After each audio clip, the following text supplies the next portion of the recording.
करवीर तालुक्यातील बालिंगा इथं कार्यकर्ता मेळावा आणि विविध विकास कामांचं उद्घाटन करण्यात आलं। खासदार धनंजय महाडिक यांच्या उपस्थितीत हा समारंभ संपन्न झाला। येत्या निवडणुकीत भरघोस मताधिक्य देऊन खासदार महाडिक यांच्या विजयात बालिंगे ग्रामस्थ सिंहाचा वाटा उचलतील असा विश्वास कार्यकर्त्यांनी खासदार महाडिक यांना दिला। करवीर तालुक्यातील बालिंगा इथं विकास कामाचं उद्घाटन खासदार धनंजय महाडिक, मधुकर जांभळे आणि मान्यवरांच्या हस्ते करण्यात आलं। यावेळी धनंजय महाडिक म्हणाले, लोकांचं राहणीमान उंचावण्यासाठी लोकांच्या अडचणी संसदेत मांडाव्या लागतात, त्यासाठीचे कायदे बनवावे लागतात। आपल्या पाठपुराव्यामुळे कोल्हापूरचे अनेक प्रलंबित प्रश्न मार्गी लागलेत। कोकण रेल्वेचा प्रश्न, पासपोर्ट कार्यालय, विमानतळ असे विविध प्रश्न आपण सोडवलेत। माझ्या कामाची दखल घेऊन सलग 3 वर्ष संसदरत्न पुरस्कार मिळालाय। त्यामुळे मतदार बंधू भगिनींनी यावेळीही भरघोस मताधिक्याने निवडून द्यावं असं आवाहन केलं।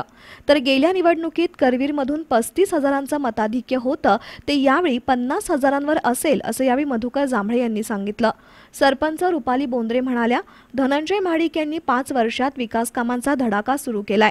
अशा कर्तबगार उमेदवाराच्या पाठीशी जनता राहील यात शंका नाही। सरपंच रुपाली बोंद्रे यांच्या हस्ते खासदार महाडिक यांचा सत्कार करण्यात आला। अतुल बोंद्रे, दिगंबर मोदी, युवराज जत्राटे, दशरथ वाडकर, सर्जीराव पवार, अनिल पवार, श्रीकांत भवड, वसंतराव जांभळे, बाजीराव माने, मंगेश वाडकर, बाळासू वाडकर, मनोहर जांभळे, योगीराज सुतार, विश्वास निगडे, सचिन माळी, स्वाती चव्हाण यांच्यासह ग्रामस्थ मोठ्या संख्येने उपस्थित होते।